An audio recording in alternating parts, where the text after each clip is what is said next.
Tô desacostumado aqui. Oi, Silvia, tudo bem? Pessoal, então estamos de volta, né, com as segundas-feiras. Então, nós temos essa programação agora, todas as segundas-feiras até novembro, né, do nosso projeto Conversa sobre Caminhografia Urbana, onde nós conversamos, né, com pesquisadores, artistas, arquitetos, que experimentam de alguma forma ou caminhar, ou a cartografia, né? Ou tem trabalhos que, na nossa leitura, tem uma aproximação com esse pensamento, para uma conversa que é às segundas-feiras, tá, Fernanda? Só para te contar, assim, não sei se tu tinha assistido alguma segunda, ou... Assisti as gravações, né, na verdade. Então varia muito, assim, né? A gente tem dado um tempo para o convidado falar, contar, né? Contar quem ele é. Às vezes o pessoal meio que interrompe fazendo alguma pergunta, é bem conversado. Se quiser mostrar alguma imagem, alguma coisa, fica livre. Se não quiser, se quiser só indicar alguma. E depois a gente conversa. A gente tem tentado manter o horário das 5 às 6 para ser algo bem enxuto, assim, bem, né, que não fique uma coisa que não tenha fim, que acontece muito nesse remoto, né? Eu às vezes tenho algumas coisas que eu assisto que eu nunca fico até o fim, porque, né?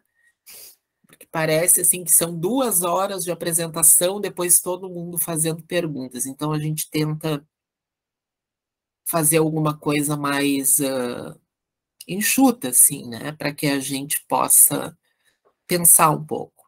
Então é isso, né? Eu acho que tu te apresenta, eu não tenho feito muitas apresentações, né? Assim, quem tu é, o que que tu faz. Tá. Tá Bom, bem? tá ótimo. Então tá.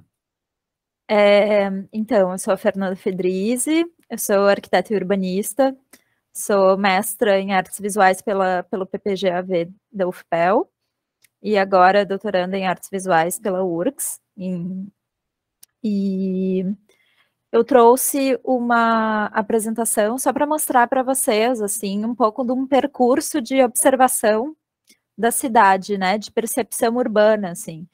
E aí eu acho que isso conversa com a temática desses encontros, né, da caminhografia urbana, porque tem essa percepção atenta sobre o território. E aí eu vou dividir, compartilhar a tela aqui, daí, Edu, por favor, me fala se está dando certo. Espera aí.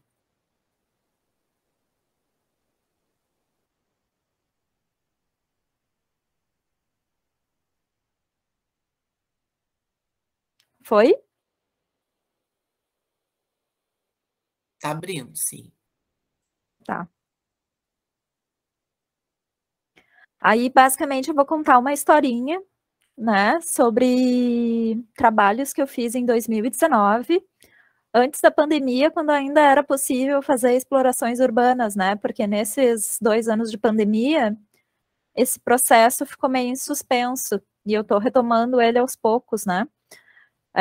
Hoje me interessa muito pensar as questões do lugar, do conceito de lugar, e em conjunto com as palavras, né? E a potência que as palavras podem imprimir sobre esses lugares. Quando eu estava fazendo a dissertação de mestrado, que foi quando eu realizei esses trabalhos que eu vou apresentar para vocês, eu estava mais focada na cidade do que no conceito de lugar. Então, esses trabalhos vão falar um pouco sobre a exploração da cidade, mas mais especificamente do bairro onde eu moro, em Porto Alegre, que é o bairro Floresta. Na época que eu fiz esse trabalho, eu estava em trânsito frequente, morando em Pelotas, mas voltando para Porto Alegre de 15 em 15, 20 em 20 dias. Então, eu fiquei observando, desde antes de ir para Pelotas, eu estava observando alguns lugares aqui no meu entorno. Aí eu começo mostrando para vocês essa foto de uma caixa de correio. Essa caixa de correio, ela estava no fundo da servidão de passagem que dava acesso ao meu edifício aqui em Porto Alegre. era uma edificação em estado de arruinamento, que eu tinha visto por cima só. De cima da sacada do meu apartamento, das janelas do meu apartamento, eu enxergava esse terreno, que tinha uma edificação que eu descobri depois, conversando com os vizinhos, e recebendo algumas cartas, não por essa caixa de correio, mas atiradas, né, na grade do meu prédio, que era uma antiga fábrica de têxteis. E aí, lá nos fundos, no fundo dessa servidão de passagem, tinha uma caixa de correio colocada numa porta metálica, e eu fiquei muito curiosa, e aí teimei com a vizinhança até conseguir uma chave da grade que dava para esse portão, para eu poder descobrir o que tinha nessa caixa de correio. Se eu ia encontrar alguma história dessa edificação olhando essa caixa de correio. E aí um dia eu consegui. E aí eu abri essa caixinha de correio, né? Botei o dedo ali nas cartas. E o que eu vi foi isso aqui. A caixa de correio estava estourada pelo lado de dentro, né? Como se tivesse sido violada. E apresentava, então, um pouco dessa vegetação rasteira que estava se criando nesse terreno. Porque essa edificação, ela estava num estado tão avançado de arruinamento que já não tinha mais telhado, tinha só algumas paredes e uma área que eu imagino que seja uma área molhada, né, de cozinha, banheiros e etc., que se mantinha de pé. E eu consegui observar isso só por cima, e nesse momento eu consegui olhar ao nível dos olhos, né, e eu fiquei encantada pela possibilidade que isso me abria a possibilidade de pensar em um lugar que se modifica quando a gente olha de perto, né? Porque antes eu tinha uma visão mais distante dele. E aí, como parte dos trabalhos que eu fiz no mestrado, eu desenvolvi essa micro publicação de 4 por 4 centímetros, né? Que tem essas fotografias que eu mostrei para vocês, mas também tem esse recorte, do tamanho do recorte da caixa de correio, que tem um pedaço de um caleidoscópio que eu criei com uma fotografia que eu fiz desse terreno na situação que ele se encontrava naquele momento. Então, é como se fosse um recorte dessa paisagem, né, que pode ser vista pela caixa de correio. E aí eu segui muito curiosa, eu estava investigando já esse terreno desde que eu me mudei para cá. Eu me mudei para cá no final de 2016, ou início de 2016, enfim, alguma coisa assim. Eu acho que foi final de 2016, início de 2017. E aí, o terreno no início era assim, visto de cima, né? Visto do meu apartamento. Então tinha alguma coisa da edificação, muita destruição, né? Ali ao lado, vocês veem meu mouse?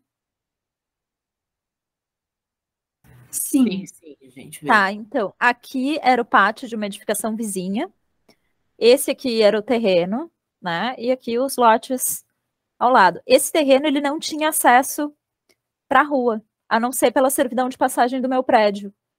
Então, era muito curioso, né, pensar como aconteceu isso, como chegou nesse estágio. E eu observei esse terreno durante 2 anos, né, e ao longo desse processo, conseguiram entrar por um terreno lá no fim, lá aqui atrás tinha um terreno que era uma garagem ou uma mecânica, não me recordo agora, que deu acesso para entrar esse pequeno maquinário para destruir o que havia sobrado desse terreno, né? E ao longo dos anos eu fui descobrindo então que compraram para especulação imobiliária, né? E transformaram num estacionamento. Só que para ele virar um estacionamento, ele precisava ter um acesso, né, à avenida, onde é a avenida de acesso do meu prédio. E aí, um dia, aconteceu isso aqui. Tinha uma casinha dos anos 40 no lado do meu prédio, e compraram essa casa e colocaram a casa abaixo. Era uma casinha graciosa, art déco, coisa mais mimosa. Foi vítima da especulação imobiliária, foi colocada abaixo, né, destruindo um pouco mais da história, dessa história que não é contada, né, do que não é patrimônio suficiente para ser lembrado. e não é irrelevante o suficiente para ser deixado ao longo do tempo.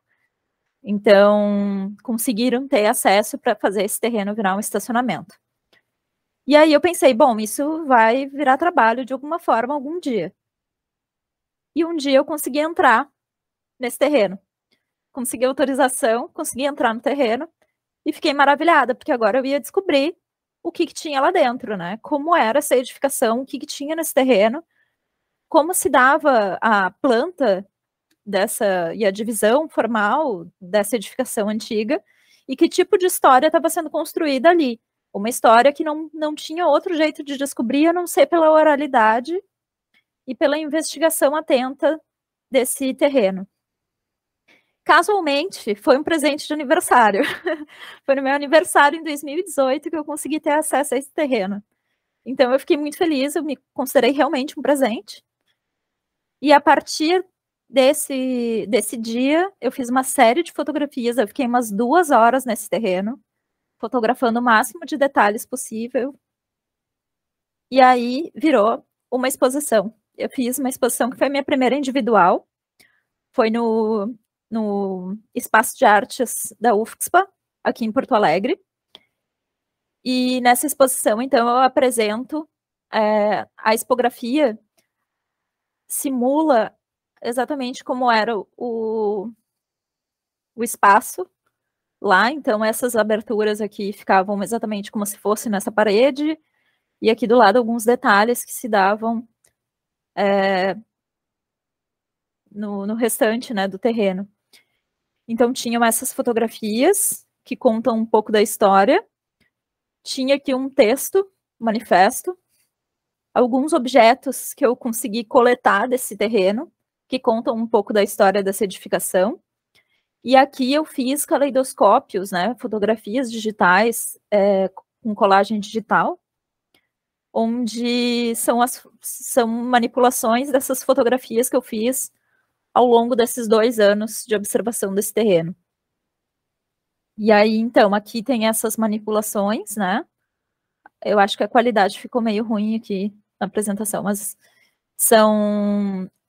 aqui é como se fosse uma linha do tempo desse terreno, né? Dessa observação ao longo dos 2 anos. E aqui algumas das fotografias do estado que se encontrava naquele momento, em 2018, os resquícios dessa edificação. A título de curiosidade, muito disso se mantém. Essa parede onde ficavam essas esquadrias, essas aberturas, acabou sendo demolida e construíram um muro, porque ela estava insegura, estava numa situação de arruinamento avançado. Mas essa parede que tinha essa configuração de imagens aqui, essa se mantém, essa está ali até hoje. E eu fiquei super curiosa, tentando entender, assim, o que acontecia nessa edificação. E tudo que eu consegui foram suposições, né? Porque não existe nenhum material sobre essa edificação, sobre o que acontecia ali, a não ser que era uma fábrica de têxteis que fazia uniformes, provavelmente. Que aqui é um bairro industrial, né? Aqui o bairro Floresta, ele faz parte do 4º distrito de Porto Alegre, que antigamente era o distrito industrial.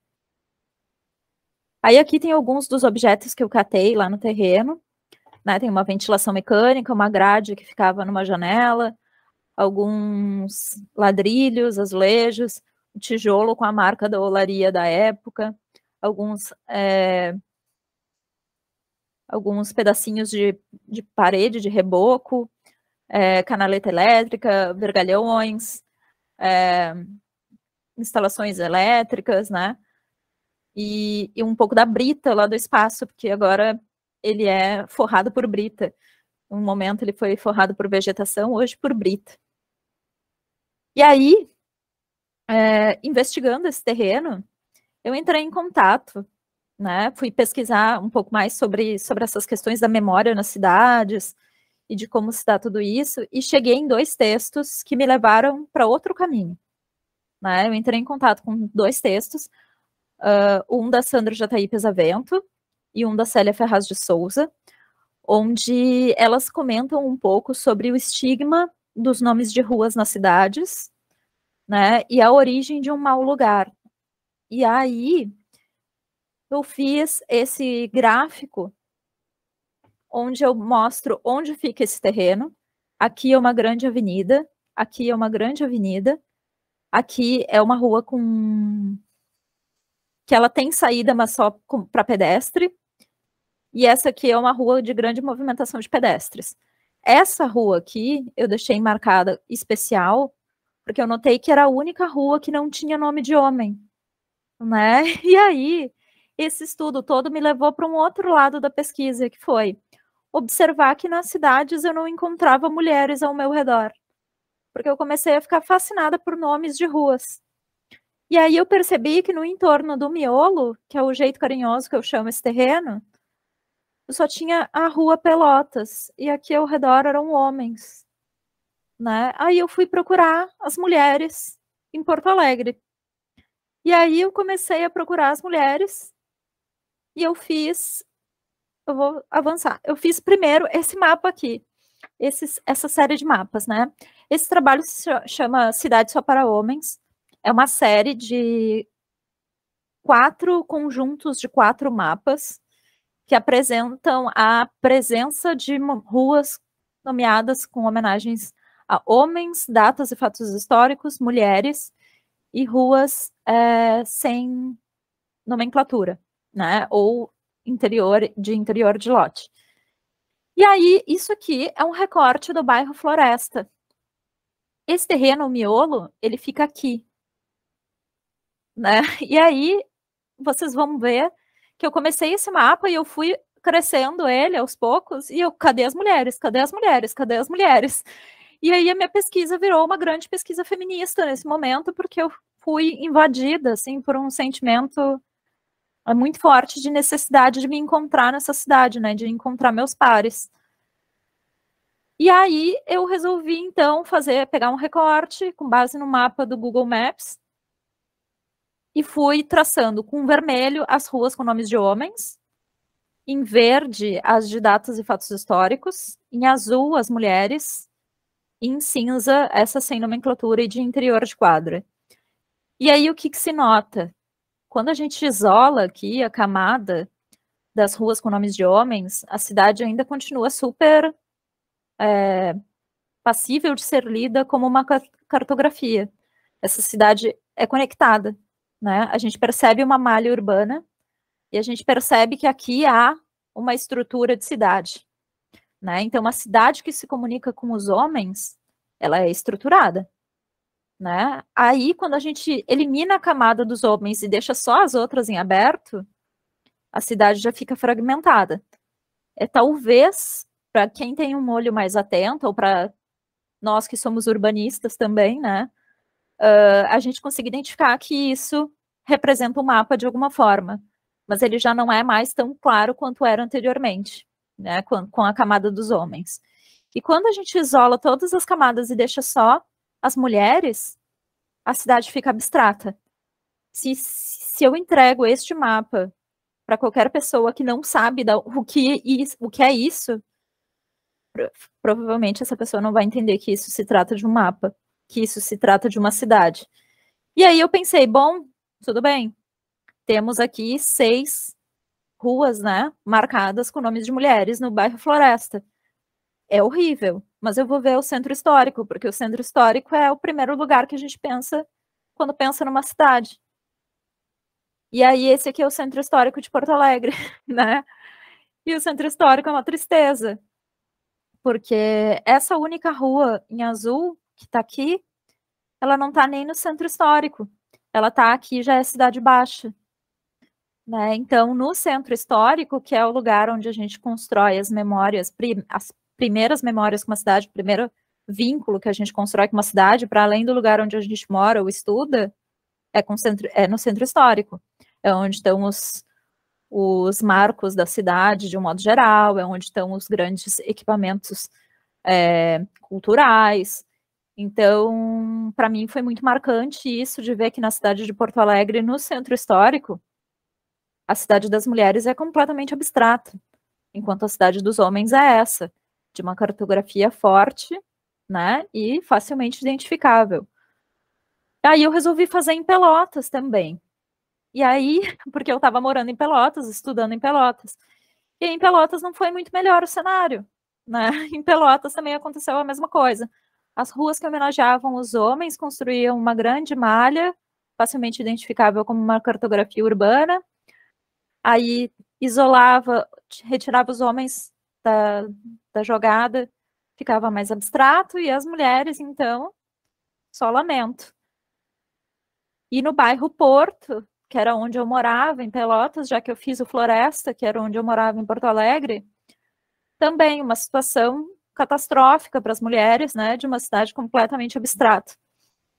E aí, fui fazer uma pesquisa para entender quem eram essas mulheres, me ative mais a Porto Alegre, né, porque é onde tem mais material, era onde eu morava há mais tempo, eu sou de Porto Alegre, então era mais especial, mexia mais com as minhas entranhas, e descobri que em Porto Alegre, né, a grande maioria das pessoas homenageadas são homens brancos, possivelmente militares ou de famílias burguesas, enquanto as mulheres são esposas de, filhas de, etc., né, tem alguma relação com homens que são figuras de poder, e pouquíssimas delas conseguiram seu lugar na cidade por méritos próprios, né? Então,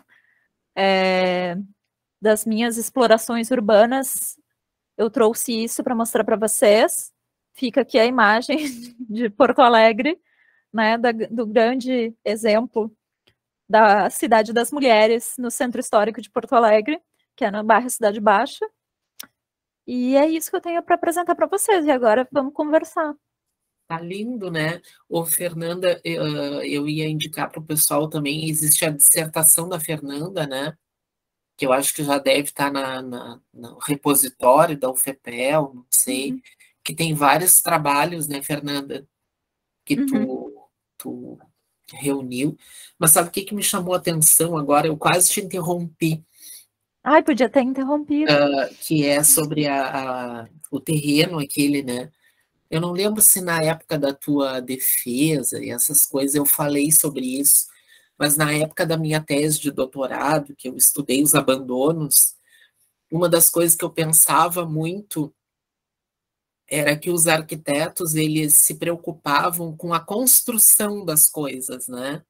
E quando elas são abandonadas ou arruinadas ou demolidas, existe um movimento de desconstrução, de desmanchamento, né? Sei lá como chamar. E eu me interessava, que é bem esse registro que tu fez, né? Da coisa aí se desmanchando, né? E eu pensava assim, os arquitetos se preocupam tanto com o final, com a entrega da obra, mas não existe esse profissional, existe a demolidora lá, que o cara vai com uma marreta, não sei, né? E vai desmanchando e tal. E eu sempre me chamou a atenção, é como se fosse um desprojeto, como se fosse pegar o projeto, né? Quem se aproxima muito é o Mata Clark, né? Que o Mata Clark estudava isso, mas ele fazia, né? Ele ia desmanchando o edifício e Isso, fotografando e tal, né? as desarquiteturas. As desarquiteturas. Foi o único lugar, assim, que eu encontrei esse olhar, né? E, assim, observar isso, né? Esse desmanchamento, como é que ele vai, né? Sem ter um tempo determinado, né? Alguma coisa. Mas, pelo que tu conta, tem um certo projeto, né, da parede que estava um pouco, né, que ia cair, a outra que, né, é uma coisa do acaso, mas ele tem uma certa técnica aí, né nessa coisa, assim, nesse caos, né. Sim, e foi uma coisa assim que foi acontecendo aos poucos, né? E tinha essa casa que ficava imediatamente do lado do meu prédio, que foi a casa que deu acesso a esse terreno. Eu também fiquei assistindo demolirem essa casa. Teve um dia que eu cheguei de Pelotas e eu olhei pela janela da sala, eu pensei, nossa, estão destruindo a casa, porque na fachada, na frente, na rua, na calçada, não dava para perceber que estavam destruindo. E aí, quando eu olhei pela janela, eu olhei para baixo e vi que estavam destruindo, eu fiquei, putz, vão enfiar um prédio nesse terreno agora, né? E aí... Sabe que a tática é essa, é primeiro demolir por dentro, para o público não sentir esse sentimento, assim, né? Ser assim, da noite para o dia, a fachada, transformar num estacionamento durante um tempo, né? Como se fosse assim, uma poupança do edifício. Sim. E aí, quando, né, o mercado pedir, transformar num edifício, alguma coisa assim, é bem cruel, assim, né, esse mercado imobiliário nosso. É verdade. Né? E agora, quando tu estava falando do Mata Clark, eu me lembrei que tem uma outra artista, que é a Rachel Whiteread, que ela acompanhou por um tempo o processo de demolição de edificações que eram habitação de interesse social na China. Na China?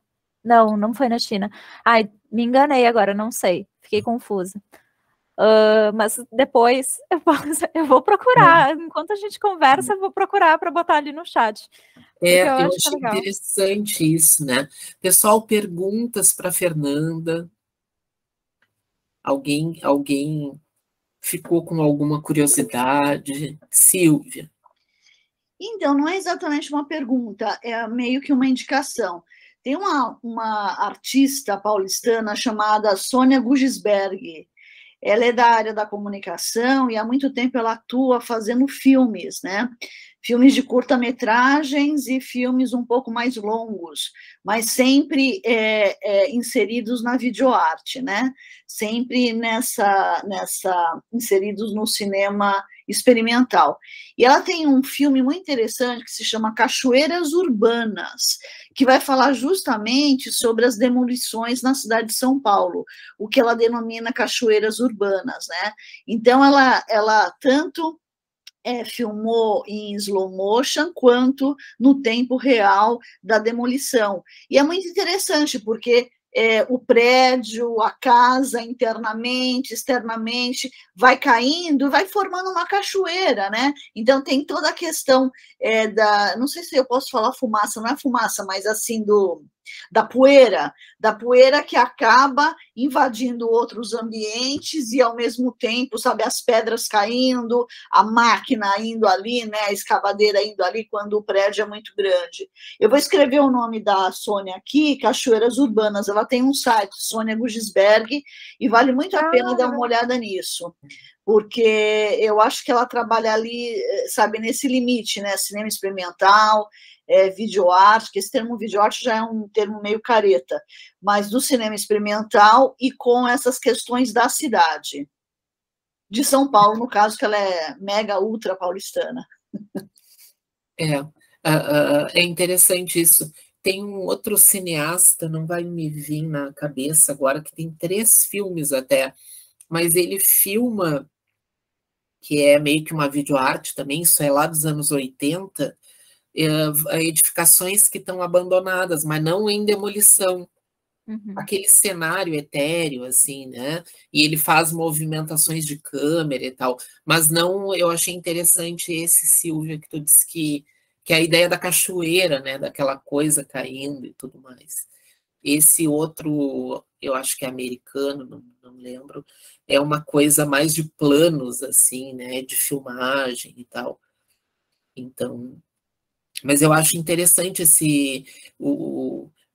que a arte dá conta alguns artistas, né, dão conta desse desprojeto aí, né, ou desse outro momento que os arquitetos não meio que viram as costas, né? Eles só atuam agora, quando o terreno virou um estacionamento e aí está vazio, né? Existe um vazio.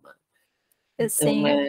E existe um vazio também na atuação profissional, né? Porque quem é o arquiteto que se preocupa com esse processo de arruinamento? Né? Porque realmente é bem isso que tu disse, né, o arquiteto projeta, constrói, depois que construiu, entregou para a sociedade, aí não existe um acompanhamento dessa edificação, e aí ele só retoma quando esse terreno tem a sua edificação demolida, ou então essa edificação não é mais lida como uma edificação que vai servir para algum interesse, né? E aí vai ser substituída por outro, né? E dificilmente, assim, principalmente aqui, tem um artista que está fazendo doutorado aqui na URGS também, que ele está fissurado pelo Art Deco porto-alegrense, né? E aí ele está fazendo um inventário. Ele posta horrores de fotos de edificações Art Deco de Porto Alegre. E aí a gente fica pensando, tá, nada disso é patrimônio. Nada disso é patrimônio. Essas edificações, elas vão acabar sumindo. Né? Só que elas representam Fercho e Luz Marques. Eu vou colocar o perfil do Instagram dele aqui para vocês. Me perdi agora. Me perdi. Estava falando, eu também me perdi agora, mas a gente estava falando que os arquitetos não dão conta desse. Eles não, eles se fazem. Estava falando do inventário que o. Do inventário, estava nos contando que ele faz o inventário Art Deco. Isso, não, mas então, aí essas edificações, elas não são tombadas, elas não são patrimônio, e elas fizeram parte de um momento especial da cidade, principalmente se a gente for ver que as edificações aqui em Porto Alegre são de classe média. Hoje, a Farrapos é o maior acervo a céu aberto, né, desse estilo, e é voltada para a população de classe média baixa, né, porque a Farrapos virou um lugar de residência de classe média baixa. Essas edificações provavelmente vão ser compradas e colocadas abaixo em algum momento, e vai sumir, né? Não vai ter registro disso tudo. Porque essas pequenas casas também desse estilo, que nem essa que tinha aqui do lado, estão desaparecendo para dar lugar a prédios genéricos, né? Genéricos, que não conversam com a memória de outros tempos da cidade. Não dizendo que a gente tem que manter tudo, né? Mas seria importante, de algum modo, conscientizar os arquitetos, os mais jovens, principalmente, né, os que estão vindo aí, que a gente pode tentar qualificar o espaço urbano para ter uma arquitetura que conversa mais com essa escala do humano, né, e não tanto, tipo, destruir uma edificação, fazer o acesso para veículos e meter um prédio gigantesco lá atrás que não conversa com a cidade, que vai virar o quê? Mais uma grade na beira da calçada, né? Que vai se tornar árida e deixar a cidade mais insegura, porque tu vai ter menos gente passeando na rua e menos escala urbana. É complicado. É complicado. Isso tudo se dá por conta dessa ausência de entender, né, o que vale a pena ser mantido e o que não vale. E como a gente pode manter o mínimo de sensibilidade na cidade, num nível assim de uma rua agradável. É difícil, né? E a qualidade desse novo é muito baixa, né? Não querendo mensurar aqui, mas eu caminhei hoje de manhã com os meus alunos de projeto, aqui pela região do Porto, onde tu morou, né?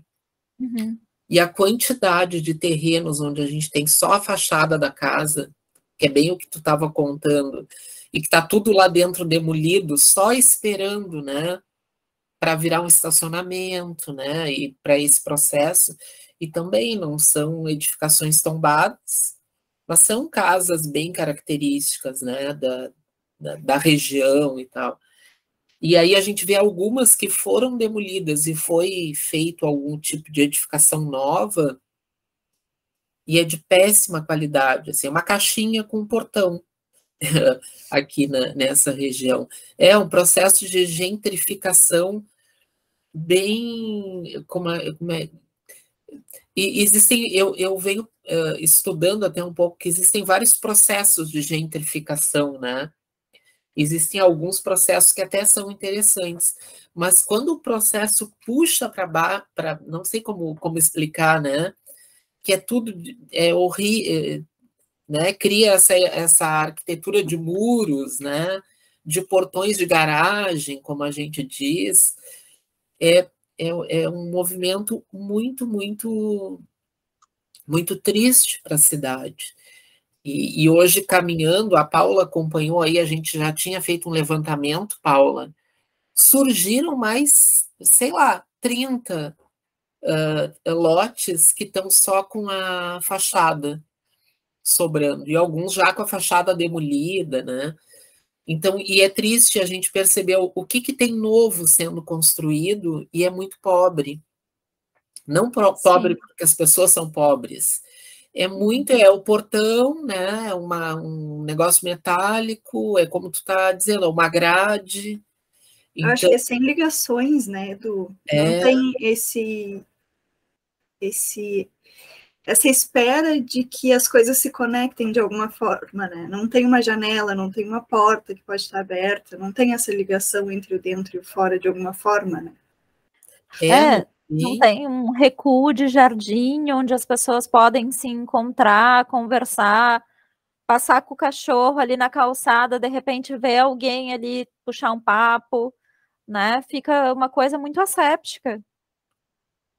É verdade. Pessoal, perguntas para Fernanda?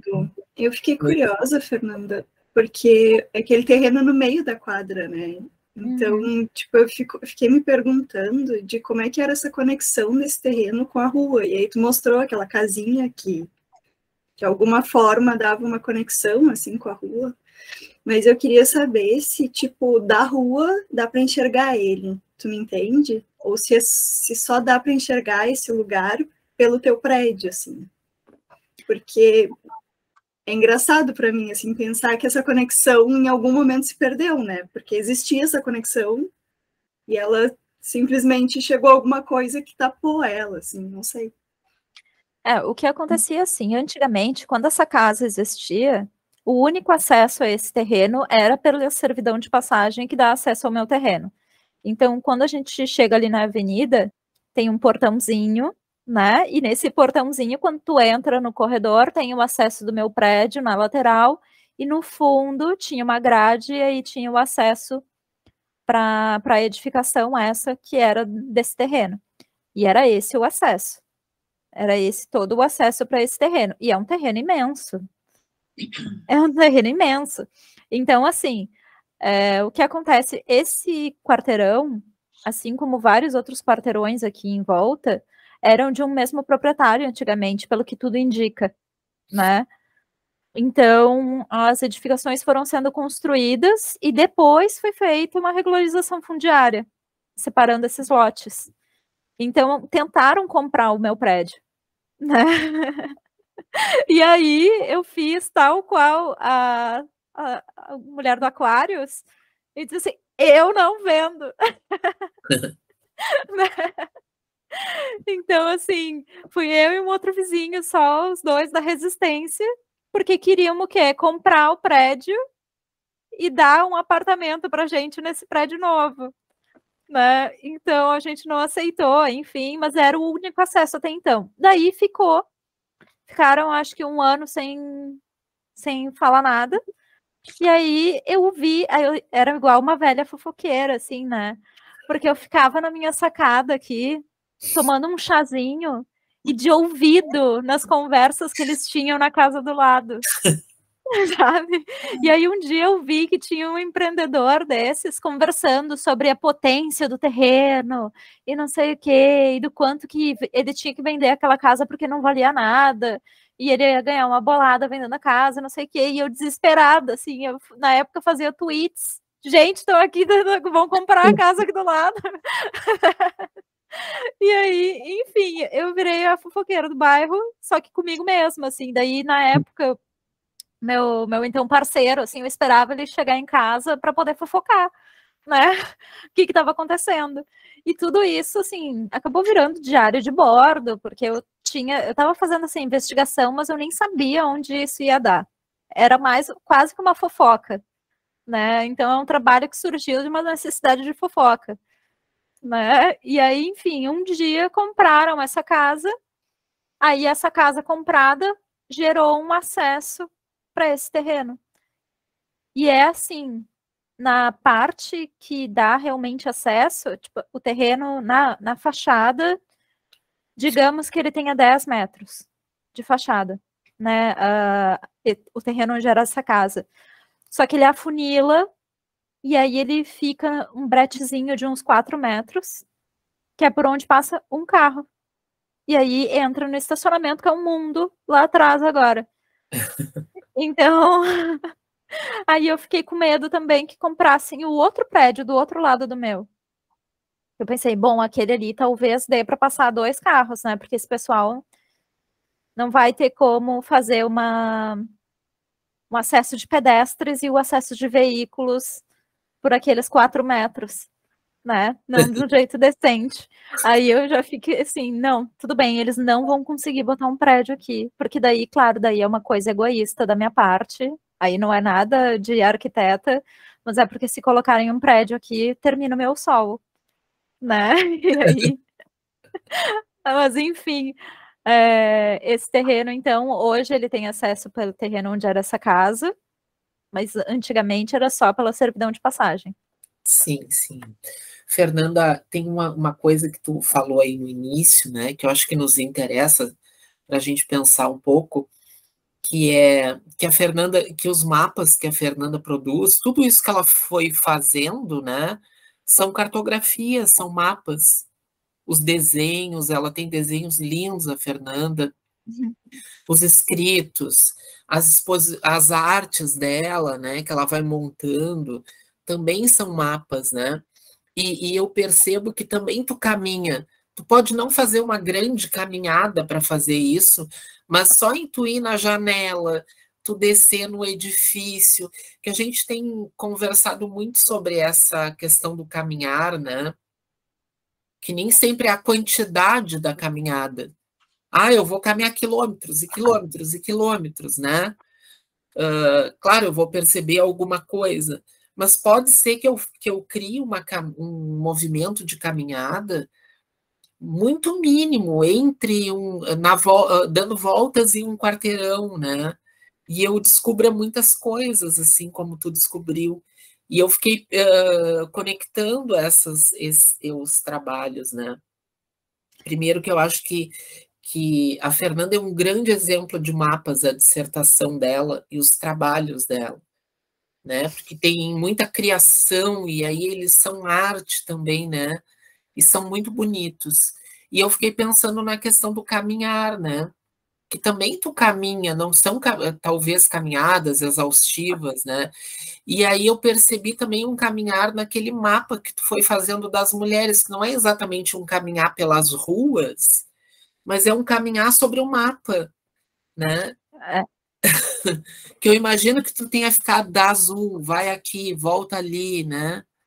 Sim, eu tive que andar virtualmente pela cidade, vendo rua por rua, vendo quem eram aquelas pessoas, né? Então, sim, existiu um percurso, né? O caminhar, ele não está nesse caminhar físico só, né? Ele é um percurso que ele pode ser um percurso, pode ser até um percurso de pensamento. A escrita pode ser uma caminhada, né? É muito, muito interessante, né? E essa questão dessa cidade masculina, né? O urbanismo é masculino, né? É uma Muito. palavra masculina. E é algo que é muito interessante como a gente tem pensado sobre isso, né? Ultimamente. Não só pelo nome das ruas, mas pela disposição, né? Das atividades na cidade. Se a gente começar a puxar esse fio, né? Esse passado aí masculino, né, heteronormativo, sei lá, do homem branco, né, ele começa a surgir nesse desenho do que é cidade, do que é essa organização de lotes, né, e Sim. E é bem interessante eu lembro quando tu apresentava esses mapas das ruas femininas, né? Como elas são solitárias, né? São, Essas são. ruas. Não, e tem isso, sabe? Tipo, o nome de rua é uma camada muito pequena, muito ínfima da representatividade na cidade, né? Eu fiquei pensando, será que tem alguma praça com nome de mulher, né? Eu nem Feminina. sei. Seria lindo, né? Mas eu não lembro. Uma Então, praça. existir deve existir. Agora não me vem à cabeça também. Mas assim, o que conta é que assim, nesse trabalho, quando eu fiz ele, eu estava fazendo esse recorte puro de gênero, né? E nem entrei no mérito de logradouro num aspecto geral de pegar praças, espaços públicos outros, etc. E não fiz um recorte eu poderia ter feito um recorte de raça, eu poderia ter feito um recorte de classe, eu poderia ter feito vários outros recortes, né? Mas não, imagina, se no recorte mais generalista possível a gente já teve esse resultado, imagina se por acaso eu fosse procurar mulheres pretas. Onde elas estão nas cidades? Aí tu olha, por exemplo, quando vão homenagear uma mulher, uma liderança, vão colocar ela, hoje em dia, né? Não vão substituir o nome de um ditador por o nome de uma mulher que, sei lá, digamos, lutava pelas causas sociais. Eles vão jogar essa homenagem a uma mulher numa periferia, num lugar de pouco acesso, de pouca circulação de pessoas. Então, essa construção desse imaginário de representatividade, de se enxergar na cidade, é muito limitado, porque o turista, por exemplo, a gente quando precisa ir de, sei lá, comprar alguma coisa, normalmente a gente vai no centro comprar alguma coisa, e o centro a gente não consegue construir essa conexão, né? Então é bem problemático mesmo. E assim, eu tô super interessada agora em descobrir como isso se dá em outras cidades, em outros países. Porque eu fico imaginando que esse cenário de estar muito vinculado a homens brancos, militares, burgueses, né? Talvez seja um cenário da gente, que foi um país militarizado, ditadura, colonizado, aquela coisa toda. Eu não sei, eu acho que em todo o Ocidente tu vai ter o mesmo resultado. Eu tenho curiosidade no Oriente, sabe?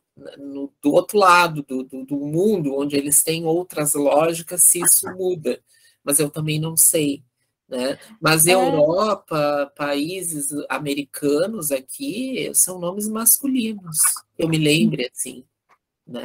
Talvez só lá na Terra da Rainha mesmo tenha muitas ruas com o nome das rainhas e tal, mas eu não me lembro. Né? Pois é curioso, né? A gente tentar ver se...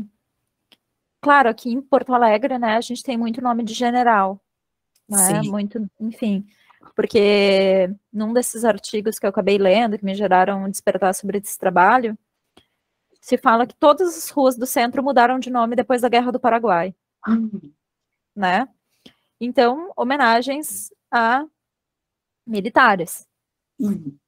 Por quê? Porque a gente estava também, enfim, em um outro período, depois, enfim, não houve interesse de mudar, a gente teve algumas situações, né, como a Castelo Branco, né, lembra que deixou de ser Castelo Branco, daí voltou a ser Castelo Branco, então ainda é muito difícil, né, é um cenário bastante complicado, e eu fico me perguntando isso, sabe, se, tá, tudo bem, eu acho que em outros países também isso deve se repetir de alguma forma, mas antes de virar homenagem a militares, a gente tinha nomes relacionados aos afetos e à natureza.